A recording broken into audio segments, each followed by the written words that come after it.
Hello everyone, welcome to my channel H D Orion. हम पढ़ रहे हैं accountancy for class 12 T S Grewal की टेक्स्ट बुक से 2022 edition, book 3 analysis of financial statements, chapter 5 cash flow statement. और इस video में हम पढ़ेंगे preparation of cash flow statement with adjustment. So let us see some questions from the text book. Question number 50. Following is the balance sheet of Sonal Limited. Particulars, note number 31st March 2022 and 31st March 2021. 21 is the opening balances and 22 is the closing balances. So liabilities के बारे में लिखा हुआ है, shareholders fund में है share capital 5,50,000 से बढ़ करके 6 लाख हो गया है। तो ये फाइनेंसिंग एक्टिविटीज़ है और कैश इनफ्लो है क्योंकि increase in capital. Now reserve and surplus में नोट 2 में दिया हुआ है, जो भी पढ़ रहा है 70,000 से बढ़ करके 1,28,000 हो गया, लेकिन इसमें कुछ डिटेल्स हैं वो हम नोट्स टू अकाउंट के समय डिस्कस करेंगे। और यहाँ जो रिजर्व एंड सरप्लस है वो ऑपरेटिंग एक्टिविटी से फिर फाइनेंसिंग एक्टिविटी से भी रिलेटेड है। देन करंट लाइबिलिटीज़ में ट्रेड पेबल्स है जो कि ऑपरेटिंग एक्टिविटीज़ में यूज़ होगा, ये इंक्रीज़ हो रहा है, मतलब it is cash inflow. And short term provisions में टैक्स दिया हुआ है नोट्स टू अकाउंट में, तो हमें प्रोविज़न फॉर टैक्स अकाउंट बनाना होगा ताकि हम tax provision for tax made during the year एंड पेड ड्यूरिंग द ईयर दोनों कैलकुलेट कर सकें। So that is related to note number 3। Assets के साइड में नॉन करंट एसेट्स में property plant and equipment and intangible assets में दिया हुआ है। प्रॉपर्टी प्लांट एंड इक्विपमेंट ₹2,80,000 से बढ़ करके ₹3,70,000 हो गया है। और इस क्वेश्चन में कोई एक्यूमुलेटेड डेप्रिसिएशन अकाउंट भी नहीं है, मतलब ये नेट अमाउंट है, इसमें डेप्रिसिएशन डिडक्टेड है। फाइन। सो हमें property plant and equipment account बना करके ही इंक्रीज या डिक्रीज इन इक्विपमेंट्स वगैरह कैलकुलेट करना होगा। आगे भी कुछ डिटेल्ड इन्फॉर्मेशन है। Fine. And it is related to investing activities. Then intangible assets में गुडविल दिया हुआ है जो डिक्रीज हो रहा है। So decrease of goodwill is amortisation of goodwill, तो ये ऑपरेटिंग एक्टिविटीज़ में यूज़ होगा। फिर आ जाइए करंट एसेट्स में। अब करंट एसेट्स का इस्तेमाल हमें वर्किंग कैपिटल के समय करना होता है, लेकिन इसमें current investment and cash equivalent को हमें लास्ट में यूज़ करना है क्योंकि ये दोनों ही कैश एंड कैश इक्विवेलेंट माने गए हैं। Fine, they are to be treated at last. Now inventories increase हो रहा है, सो ये ऑपरेटिंग एक्टिविटीज़ में ये कैश आउटफ्लो है क्योंकि एसेट्स इंक्रीज हो रहा है। एंड ट्रेड रिसीवेबल्स में कोई चेंज नहीं है, 1,57,000 का ही है। फाइन। नाउ अब नोट्स टू अकाउंट देख लेते हैं। नोट्स टू अकाउंट में शेयर कैपिटल इंक्रीज हो रहा है, 4 लाख से बढ़ करके 5 लाख हो गया है।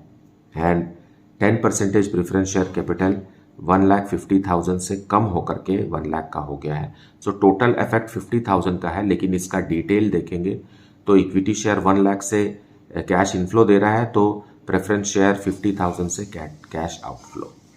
नाउ रिजर्व एंड सरप्लस जो कि नोट 2 है, इसमें 3 आइटम दिए हुए हैं। सिक्योरिटीज प्रीमियम जो पहले नहीं था अब 10,000 का हो गया है, ये फाइनेंसिंग एक्टिविटीज़ में कैश इनफ्लो के तरह से यूज़ होगा। फाइन। और जनरल रिजर्व तो हम ऑपरेटिंग एक्टिविटीज़ में यूज़ करते हैं और सरप्लस भी ऑपरेटिंग एक्टिविटीज़ में यूज़ कर रहे हैं क्योंकि जनरल रिजर्व इंक्रीज हो रहा है तो वो करंट ईयर के प्रॉफिट से ही जनरेट हुआ है। 40,000 से बढ़ करके 70,000 हो गया, तो जो 30,000 आया है वो करंट ईयर के प्रॉफिट से ही आया है। और सरप्लस जो बचा हुआ है वो 30,000 से बढ़ करके 48,000 हो गया, मतलब 18,000 रुपीज़ का statement in profit and loss में क्रेडिट बैलेंस बचा हुआ है। सो यहाँ से ही हमें कैश फ्लो स्टेटमेंट शुरू करना होता है। Fine. And lastly provision for tax. Fine. Provision for tax दिया हुआ है 40,000 से बढ़ करके 50,000 हो गया, लेकिन साथ में कुछ एडजस्टमेंट्स भी हैं हमारे पास। टैक्स से रिलेटेड एडजस्टमेंट को ही पहले ले लेते हैं। 5th पॉइंट में लिखा हुआ है income tax paid ₹35,000। So we will have to use all the 3 information और हमें प्रोविजन फॉर टैक्स अकाउंट बनाना पड़ेगा जिससे हमें पता चलेगा कि what is the tax made during the year, है ना। Provision for tax made during the year, ये भी ऑपरेटिंग एक्टिविटीज़ में यूज़ होता है।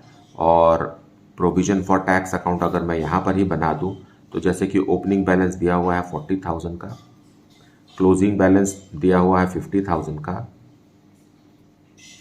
टैक्स पेड दिया हुआ है 35,000 का, उसे हमें डेबिट में लिखना होता है। अब देखिए दोनों तरफ आ गया 85,000 लाने के लिए यहाँ पर 45,000 रुपीज़ का tax made during the year, तो ये वाला ऑपरेटिंग एक्टिविटीज़ में प्लस होगा और ये वाला ऑपरेटिंग एक्टिविटीज़ में माइनस होगा। So that way we have to prepare. Now proposed dividend for the year ended 31st March 2022 and 21 are rupees 60,000 and rupees 50,000 respectively। तो हमें कभी भी क्लोजिंग वाले की तरफ ध्यान नहीं देना है कैश फ्लो स्टेटमेंट में, इसे ही हमें 2 बार यूज़ करना है क्योंकि एडजस्टमेंट में दिया हुआ है। तो एक बार ये ऑपरेटिंग एक्टिविटीज़ में प्लस होगा और दूसरे बार फाइनेंसिंग एक्टिविटीज़ में माइनस होगा। Okay, then a machine costing rupees 50,000 on which depreciation was provided for rupees 30,000 was sold for 10,000। यहाँ आप समझिए कि 50,000 का मशीन है, ऐसे ले लीजिए 50,000 का मशीन है, उसमें आपने 30,000 डेप्रिसिएशन माइनस कर दिया तो उसका बुक वैल्यू कितना बच गया, 20,000 बच गया, है ना। इन दोनों को माइनस करेंगे तो 20,000, उसको आपने 10,000 रुपीज़ में बेच दिया, मतलब 10,000 रुपीज़ का क्या हो गया, loss on sale of machine. तो ये ऑपरेटिंग एक्टिविटीज़ में यूज़ होगा और ये जो कैश जनरेट हुआ है ये इन्वेस्टिंग एक्टिविटीज़ में यूज़ होगा। और ये पूरा information purchase of new machinery calculate करने के लिए भी यूज़ होगा। Fine. Then depreciation charge during the year is 20,000 rupees, ये ऑपरेटिंग एक्टिविटीज़ में यूज़ होगा और साथ में नई मशीन कितने की खरीदी गई उसके कैलकुलेशन में भी इसका यूज़ होगा। सो 2 बार हमें यूज़ करना है। Fine. And then interim dividend paid, एक बार ये ऑपरेटिंग एक्टिविटीज़ में जाएगा और एक बार ये फाइनेंसिंग एक्टिविटीज़ में जाएगा। ऑपरेटिंग में प्लस, फाइनेंसिंग में minus. So let us see the detailed explanation further in the solution. So solution 50 we will see. Start with surplus. Difference in statement of profit and loss account, that is 18,000 rupees, जो कि reserve and surplus में दिया हुआ है। फिर reserve and surplus में ही दिया हुआ है जनरल रिजर्व।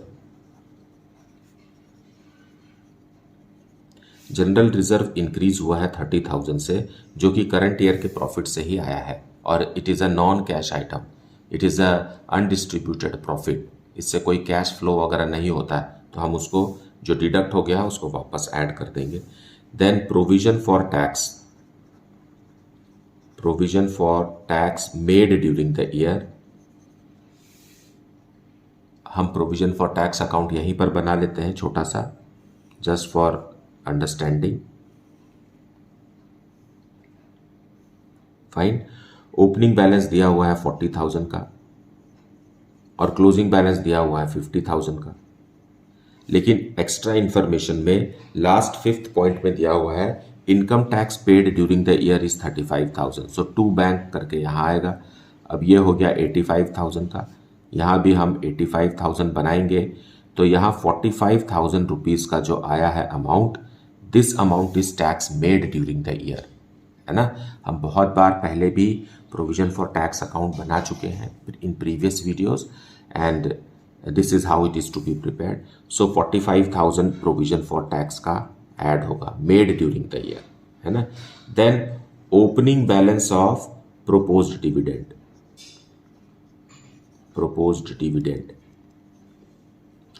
अब क्वेश्चन के नोट में लिखा हुआ है कि this proposed dividend comprises of both equity share proposed dividend plus preference share also, दोनों मिला करके है प्रोपोज्ड डिविडेंड, और ओपनिंग वाला है 50,000। तो हम यहाँ 50,000 लिख दिए, तो हमें डिविडेंड फॉर प्रेफरेंस शेयर्स अलग से लिखने की ज़रूरत नहीं है। फाइन। देन इंटरिम डिविडेंड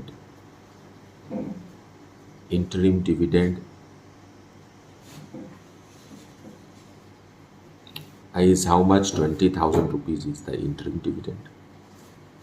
बस इतना ही, इन सब को ऐड करेंगे तो आएगा 1,45,000। इन दोनों को ऐड करने से आता है 1,63,000। This is called as net profit before tax and extraordinary items. Okay, now अब हम इसमें क्या करेंगे, ऐड करेंगे non cash and non operating expenses. क्योंकि हमें कैलकुलेट करना है first activity that is cash flow from operating activities. तो हम what's that profit and loss account से जो भी नॉन ऑपरेटिंग आइटम है उसे हम हटाएंगे, क्योंकि तभी जाकर के ऑपरेटिंग प्रॉफिट जनरेट होगा, है ना, निकलेगा। और नॉन कैश आइटम्स को हम ऐड कर रहे हैं जो कि प्रॉफिट एंड लॉस अकाउंट में चार्ज हो गए हैं, लेकिन उनसे कोई कैश आउटफ्लो जनरेट नहीं हुआ, जैसे कि depreciation. Fine, so let us see what are the non cash and non operating expenses in this question। वैसे तो बहुत सारे हो सकते हैं। पहला है depreciation. Depreciation for the year is given ₹20,000। सो ये एक नॉन कैश आइटम है, हालांकि ये एक नॉन ऑपरेटिंग है। नो, ये ऑपरेटिंग एक्सपेंस है लेकिन ये नॉन कैश आइटम है। उसी तरीके से गुडविल एमोर्टाइज्ड,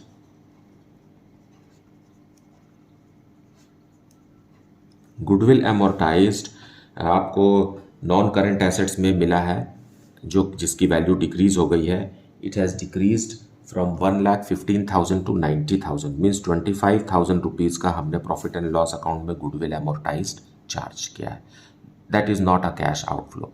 जब आप डेप्रिसिएशन चार्ज करते हैं तो किसी को पैसा थोड़ी देते हैं, कैश आउटफ्लो नहीं होता है। So that is it. Then loss on machine, loss on sale of machine. Now ये कैसे पता चला हमें, इसके बारे में कैलकुलेट कीजिए कि ये जो मशीन बेची गई है उसका ओरिजिनल कॉस्ट कितना था, 50,000 का था, और उस पर हम 30,000 रुपीज़ का डेप्रिसिएशन लगा चुके थे। तो ये कितने का हो गया, ये 20,000 रुपीज़ बुक वैल्यू का हो गया। फाइन, ये जो मशीन बिकी उसका बुक वैल्यू कितना था, 20,000।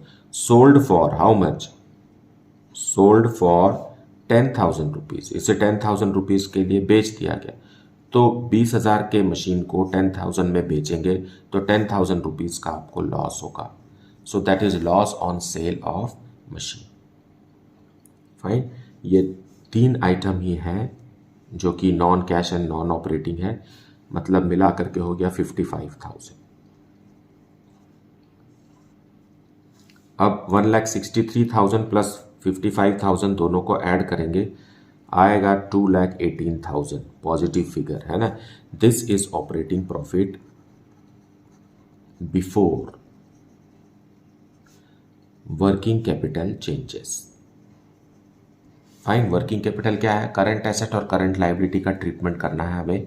Working capital is equal to current assets minus current liability, यही है net working capital. So let us make calculations for current assets and current liabilities. में ऐड करना रहता है हमें, कैश इनफ्लो को हम ऐड करेंगे।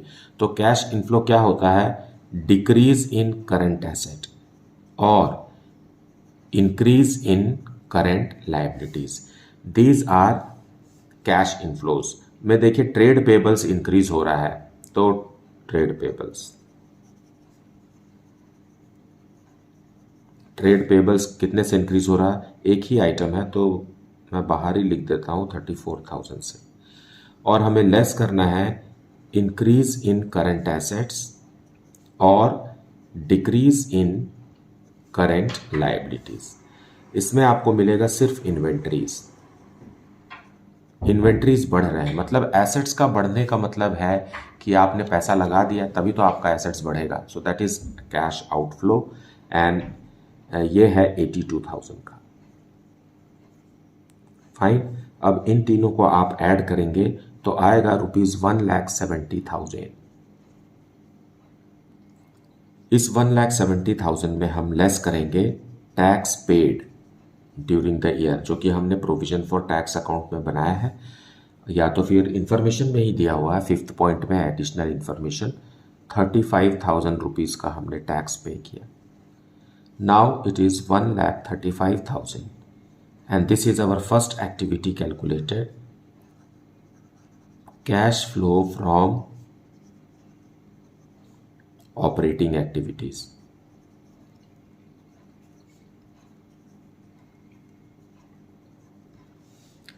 सो फर्स्ट एक्टिविटी हमारा कैलकुलेट हो गया. इसके नीचे लाइन मत खींचिए, क्योंकि जब फाइनल कैश फ्लो बनेगा तो ये अमाउंट को भी हमें ऐड करना है. अब हमें second activity cash flow from investing activities calculate करना है. इसके लिए हमें फोकस करना है नॉन करंट एसेट्स में प्रॉपर्टी प्लांट एंड इक्विपमेंट से. सो उसके लिए हम मशीन अकाउंट बना लेते हैं और ओपनिंग बैलेंस दिया हुआ है to balance brought down. What is the opening balance is given 2,80,000. और क्लोजिंग बैलेंस भी बना लेते हैं, यहाँ लिख लेते हैं बाय बैलेंस क्लोज डाउन है कितना 3,70,000. ये तो ओपनिंग और क्लोजिंग बैलेंस है. अगर सामान्यतः देखें तो इन दोनों का डिफरेंस ही परचेज है, लेकिन हमारे को पॉइंट 2 में और 3 में इससे रिलेटेड इन्फॉर्मेशन है कि एक मशीन 50,000 की जिसका डेप्रीशिएशन अब तक 30,000 का था, उसे हमने 10,000 रुपीज़ में बेच दिया. So by profit and loss 10,000 rupees का लॉस हो गया, और बाय बैंक 10,000 रुपीज़. फाइन, क्योंकि वो मशीन कितने की थी 30,000 रुपीज़ की थी. व्हाट्स दैट 20,000 रुपीज़ की थी. फाइन, 20,000 रुपीज़ के मशीन को हमने 10,000 रुपीज़ में बेच दिया. ये इंफॉर्मेशन दिया हुआ है, तो 10,000 रुपीज़ का लॉस जनरेट हुआ. नाउ इसे बैलेंस करेंगे तो डेबिट में एक अमाउंट आएगा to bank. This is your balancing figure कि हमने 1,30,000 रुपीज़ की मशीन परचेस की है. यहाँ है 3,90,000. यहाँ पर डेप्रीशिएशन भी है. By depreciation charge for the year है 20,000 रुपीज़. सो ये हो गया 4,10,000. यहाँ भी 4,10,000. Okay, so this way, so this information and this information we have to take in investing activities. So machine bought, है ना.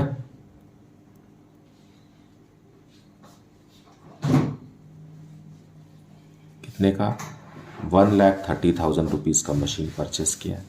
एंड मशीन सोल्ड, ये 10,000 रुपीज़ में हमने सेल किया. सो दैट मच ओनली, और कोई इंफॉर्मेशन नहीं है. सो 1,20,000 rupees cash outflow is operating activities. ये हो गया ऑपरेटिंग एक्टिविटीज़. अब थर्ड एक्टिविटी कैलकुलेट करेंगे, cash flow from financing activities.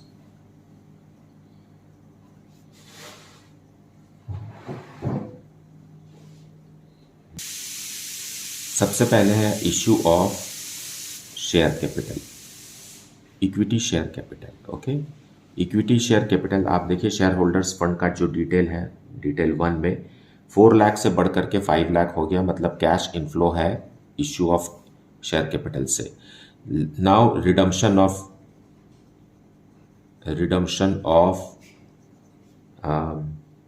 10% preference shares. 50,000 का प्रेफरेंस शेयर्स हमने रिडीम कर दिया. Then proposed dividend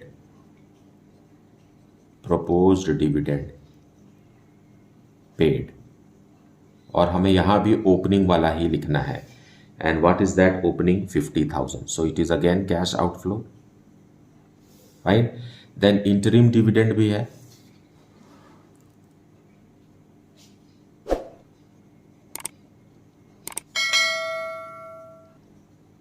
Interim dividend paid is how much 20,000. This is again cash outflow. Fine. Then securities premium. ये equity share के issue में ही securities premium 10,000 rupees का company ने receive किया है। That's it. अब इस एक्टिविटी से कैश इनफ्लो आ गया 10,000 रुपीज़ का, कैश इनफ्लो नहीं कैश आउटफ्लो है, फाइन, क्योंकि 20,000 ज़्यादा, ये दोनों यहाँ से कैंसिल हो गए, इसमें से ये कैंसिल हो गया, बचा 10,000। Now net cash increase, net increase in cash and cash equivalent.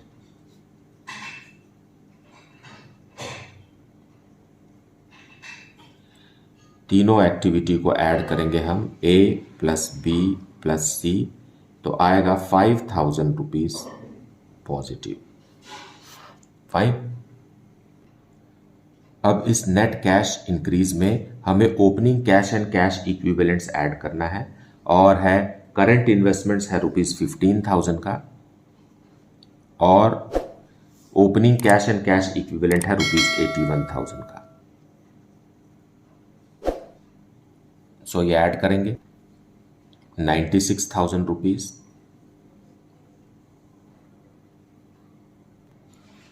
तो आएगा ₹1,01,000, which is a combination means total of closing current investment that is 10,000 rupees and closing cash and cash equivalent 91,000 rupees as given in the balance sheet. So this is our answer. So this is how we have reached from opening cash and cash equivalent to closing cash and cash equivalents. Now let us see question number 51. From the following details relating to Growmore Limited, prepare cash flow statement. Balance sheet of Growmore Limited as at 31st March 2022 is given. Liabilities, equity and liabilities में दिया हुआ है। Shareholders fund, share capital 16 lakh से बढ़कर के 20 लाख हो गया, ये फाइनेंसिंग एक्टिविटीज़ में यूज़ होगा। एंड रिजर्व एंड सरप्लस 4,20,000 से बढ़कर के 6 लाख हो गया, ये ऑपरेटिंग एक्टिविटीज़ में यूज़ होगा, right. And long term borrowings में दिया है 10% डिबेंचर्स, ये भी कैश इनफ्लो है, ये भी फाइनेंसिंग एक्टिविटीज़ में यूज़ होगा, लेकिन जो इसका इंटरेस्ट है एक बार ये ऑपरेटिंग एक्टिविटीज़ में, दूसरे बार फाइनेंसिंग एक्टिविटीज़ में यूज़ होगा। देन करंट लाइबिलिटीज़ में ट्रेड पेबल्स है, ये डिक्रीज हो रहा है, ये ऑपरेटिंग एक्टिविटी से रिलेटेड है, 6,40,000 से कम होकर के 14 लाख का हो गया। And short term provisions tax से रिलेटेड है, जो आगे नोट्स टू अकाउंट में दिया हुआ है, तो हमें प्रोविजन फॉर टैक्स अकाउंट बना करके यूज़ करना है इसे ऑपरेटिंग एक्टिविटीज़ में। देन एसेट्स में आ जाइए।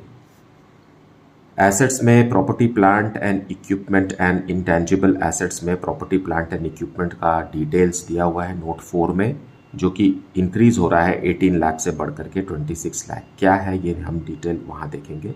देन नॉन करंट इन्वेस्टमेंट्स में हमने परचेस किया है 2 लाख रुपीज़ का, ये दोनों इन्वेस्टिंग एक्टिविटीज़ से रिलेटेड है, फाइन। नाउ करंट एसेट्स में है इन्वेंट्रीज इंक्रीज हो रहे हैं 4 लाख से 8 लाख, ये ऑपरेटिंग में यूज़ होगा, और ट्रेड पे रिसीवेबल्स भी ऑपरेटिंग में यूज़ होगा, जबकि ये डिक्रीज हो रहा है, it is cash inflow. And cash equivalent last में यूज़ होगा, है ना, कैश फ्लो स्टेटमेंट के लास्ट स्टेप में हम इसे यूज़ करते हैं। Then let us see notes to accounts. Now equity share issue हो रहा है 16 लाख से बढ़ करके 20 lakh, that is cash inflow, ये फाइनेंसिंग एक्टिविटीज़ में यूज़ होगा। जनरल रिजर्व और सरप्लस ऑपरेटिंग एक्टिविटीज़ में यूज़ हो रहा है, दोनों ही बढ़ रहे हैं। फिर प्रोविजन फॉर टैक्स का ओपनिंग बैलेंस और क्लोजिंग बैलेंस हमें दिया हुआ है अंडर शॉर्ट टर्म प्रोविजन, सो हम प्रोविजन फॉर टैक्स अकाउंट बनाएंगे और इसे ऑपरेटिंग एक्टिविटीज़ में यूज़ करेंगे, fine. Now property plant and equipment में दो चीज़ें हैं, प्लांट एंड मशीनरी 10 लाख से बढ़ करके 14 लाख हो गया, and land and building 8 lakh से बढ़ करके 12 लाख हो गया। लेकिन इसका कुछ डिटेल्स और भी है हमारे पास, additional information. Let us see this. Depreciation at the rate of 25% was charged on the opening value of plant and machinery. So plant and machinery का opening value 10 लाख है, इसका 25% yearly depreciation charge करना है। Now during the year, one old machine costing rupees 1 lakh, written down value 40,000 was sold for rupees 70,000. एक machine बेची गई है जिसका रिटर्न डाउन वैल्यू ही 40,000 था, उसे 70,000 में बेचा गया है, मतलब 30,000 रुपीज़ प्रॉफिट है। This is non operating income 30,000 rupees, ये हमें ऑपरेटिंग एक्टिविटीज़ में माइनस करना होगा 30,000, और ये 70,000 को हम फाइनेंसिंग इन्वेस्टिंग एक्टिविटीज़ में यूज़ करेंगे 70,000 को। फाइन। और ये पूरा इंफॉर्मेशन हम calculation of acquiring of plant and machinery के लिए भी हम यूज़ करेंगे। Second point, then 1 lakh rupees was paid as income tax during the year. So जो हमारे पास प्रोविज़न फॉर टैक्स है इसमें हम इसे इस्तेमाल करेंगे, और इससे हमें tax provision for tax made during the year calculate होगा, जो कि ऑपरेटिंग एक्टिविटीज़ में यूज़ होगा, एक बार प्लस एक बार minus. Fine. Then proposed dividend for the year ended 31st March 2022 was 4 lakh, जिसे हमें बिल्कुल भी ध्यान नहीं देना है। And for the year ended 31st March 2021 that is the opening balance, इसे हमें यूज़ करना है। एक बार ये ऑपरेटिंग एक्टिविटीज़ में यूज़ होगा और एक बार ये फाइनेंसिंग एक्टिविटीज़ में कैश आउटफ्लो के जैसे यूज़ होगा। Lastly, during the current year, new debentures were issued on 1st October 2021. So जो भी debentures issue हुए हैं वो साल के बीच में, तो हमें interest on debentures भी 1st October onwards ही देना है। So let us see the solution. So solution 51 we will see. सबसे पहले लिखेंगे surplus, that is the difference in the statement of profit and loss account. वो है 1,20,000 से बढ़ करके 2 लाख का हो गया। सो 80,000 rupees is the remaining profit with the company. अब हम इसमें ऐड करेंगे प्रोपोज्ड डिविडेंड,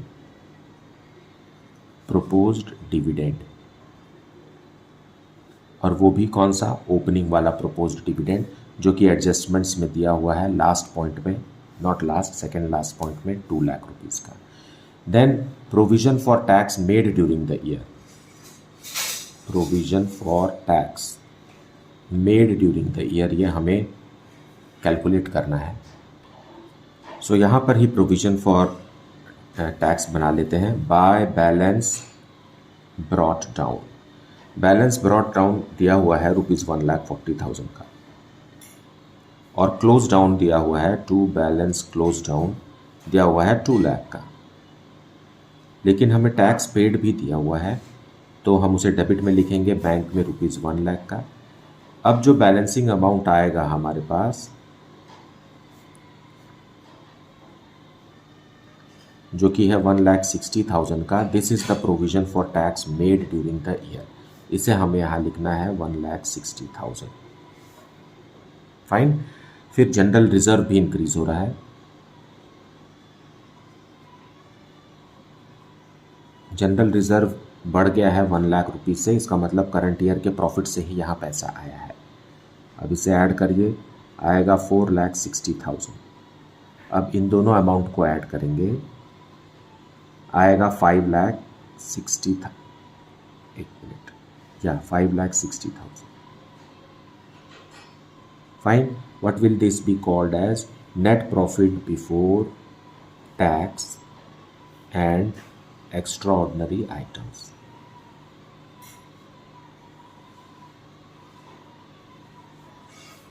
अब हमें कैलकुलेट करना है, मतलब ट्रीटमेंट देना है इन सब अमाउंट को, प्लस करेंगे हम इसमें नॉन कैश और non operating expenses. Non cash and non operating expenses. Non cash तो मतलब ऐसे एक्सपेंसेस हैं जिनके लिए कोई अमाउंट किसी को दिया नहीं गया, और दूसरा नॉन ऑपरेटिंग एक्सपेंसेस को हम इसलिए ऐड बैक कर रहे हैं प्रॉफिट में क्योंकि हमें ऑपरेटिंग एक्टिविटीज़ से कैश जनरेटेड पता लगाना है, इसलिए नॉन ऑपरेटिंग आइटम्स को हम वहाँ से हटा देंगे। सो इसमें है सबसे पहले डेप्रीशिएशन। डेप्रीशिएशन में क्या कहा गया है कि प्लांट एंड मशीनरी के ओपनिंग बैलेंस पे, जो कि 10 लाख रुपीज़ का है ओपनिंग बैलेंस, 10 लाख का 25% हमें डेप्रीशिएशन चार्ज करना है। So current year's depreciation is ₹2,50,000। Then interest on debentures देंगे हम, इंटरेस्ट ऑन 10% डिबेंचर्स, और ये डिबेंचर्स हैं 4 लाख रुपीज़ के इशू हुए हैं इस साल। और इस पर 10% हमें इंटरेस्ट देना है, लेकिन 6 मंथ्स के लिए देना है, क्योंकि 1 अक्टूबर को ये इशू किए गए हैं। सो 20,000 रुपीज़ ये हो गया। फाइन, बस इतना ही है यहाँ। सो इसे हम ऐड करेंगे 2,70,000, लेकिन हमें इसमें माइनस करना है non operating income. Non operating income जो है वो कहाँ से जनरेट हो रहा है? गेन और profit on sale of machine. देखिए क्वेश्चन में साफ साफ लिखा हुआ है कि एक मशीन जिसका रिटर्न डाउन वैल्यू 40,000 था, उसे हमने बेच दिया है कितने में? 70,000 रुपीज़ में। सो ये जो डिफरेंस है 30,000 रुपीज़ का, this is non operating income, और इसे हम यहाँ से लेस कर देंगे। अब जो अमाउंट आएगा वो आएगा 7,80,000।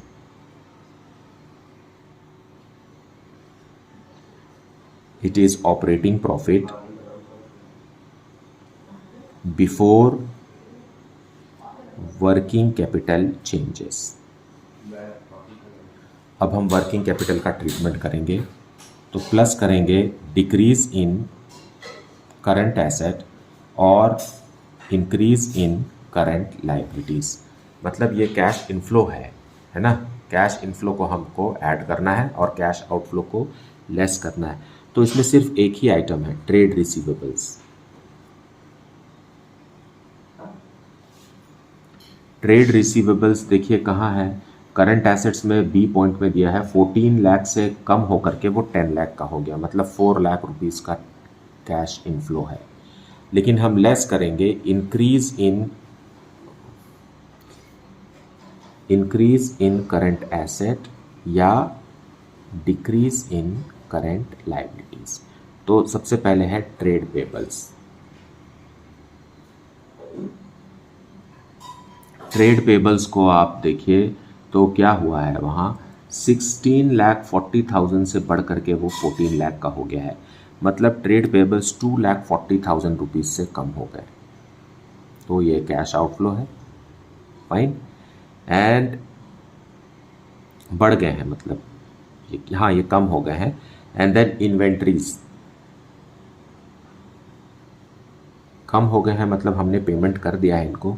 और इन्वेंट्रीज मतलब स्टॉक खरीद लिया है 4 लाख रुपीज़ का, तो ये भी कैश आउटफ्लो है। इनको ऐड करेंगे तो आएगा 6,40,000 निगेटिव। अब इन तीनों अमाउंट को ऐड करिए, ठीक। सो ऐड करने से अमाउंट आता है हाउ मच? 5,40,000। इसमें हम लेस करेंगे टैक्स पेड ड्यूरिंग द ईयर, जो कि हमने प्रोविजन फॉर टैक्स अकाउंट में भी बनाया है और साफ साफ क्वेश्चन में लिखा भी है एडिशनल इंफॉर्मेशन 2 में। सो ये आ गया 4,40,000। This is your cash from operating activities.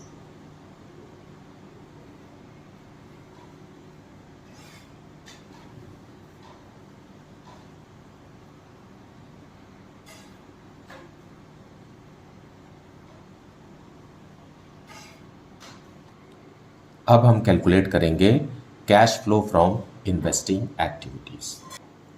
उसके लिए हम बनाएंगे plant and machinery account.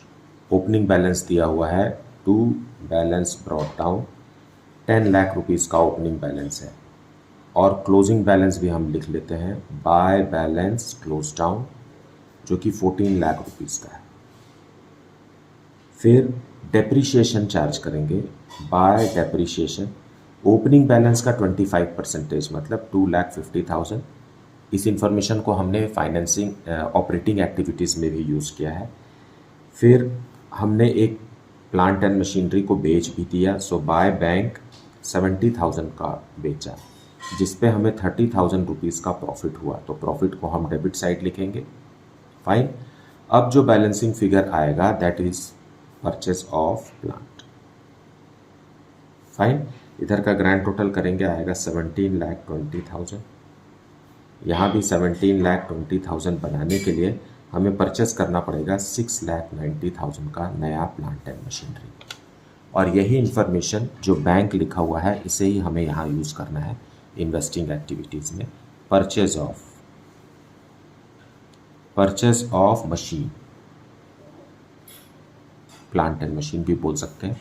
It is 6,90,000 cash outflow है। एंड देन सेल भी है, सेल ऑफ मशीन ये है 70,000। फिर आप देखिए लैंड एंड बिल्डिंग का वैल्यू भी बढ़ रहा है। सो ये है purchase of land and building.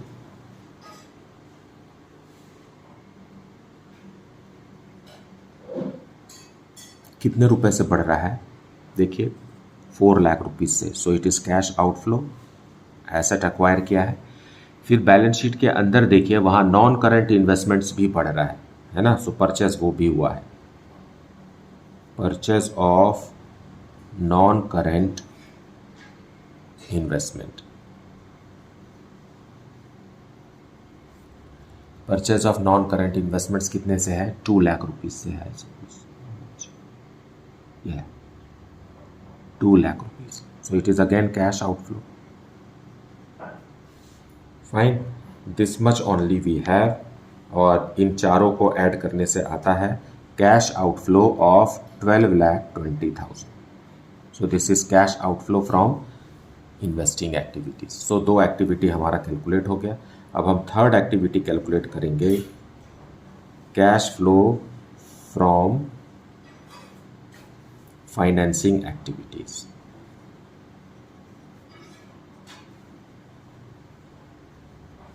Fine, अब cash flow from financing activities के लिए हमें देखना है शेयर होल्डर्स फंड और नॉन करंट लायबिलिटीज में।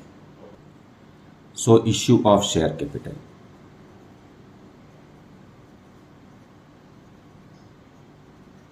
कितने का है issue of share capital, 4 lakh rupees का। 16 से बढ़ करके 20 हो गया and it is cash inflow. Then issue of 10% debentures भी है, इश्यू ऑफ 10% डिबेंचर्स, और ये है हाउ मच, ये भी 4 लाख रुपीज का है। That is again cash outflow, sorry cash inflow. And then हमें इंटरेस्ट देना है इन्हीं डिबेंचर्स पर। So interest on 10% debentures, 4 lakh का 10% 40,000, उसका आधा 20,000 रुपीज़, क्योंकि साल के बीच में मतलब 1 अक्टूबर को इसे इशू किया गया था। And then proposed dividend paid, proposed dividend paid. और यहाँ भी हमें ओपनिंग ही लिखना है, क्लोजिंग का कहीं भी कोई यूज नहीं रहता है। And this is also 2 lakh rupees. Now इतना ही आइटम है, सबको ऐड करेंगे तो आएगा ₹5,80,000 पॉजिटिव। नाउ अब ये हो गया net increase. Fine, net increase नहीं, नेट डिक्रीज आएगा, है ना। So net decrease in cash and cash equivalents and ABC, मतलब फर्स्ट एक्टिविटी, सेकेंड एक्टिविटी और थर्ड एक्टिविटी तीनों को ऐड करेंगे तो आएगा ₹2 लाख, लेकिन माइनस में।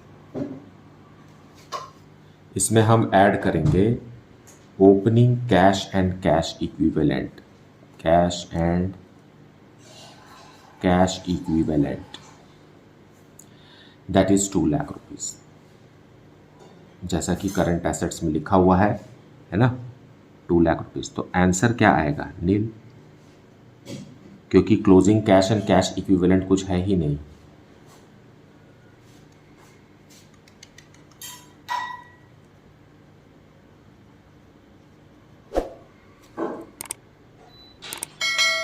So this is the solution for question number 51।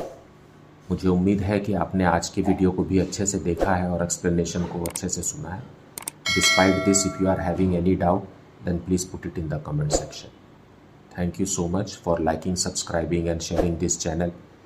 And if you have not yet, then please do like it, subscribe it and share it with your friends. Thank you so much for watching this video.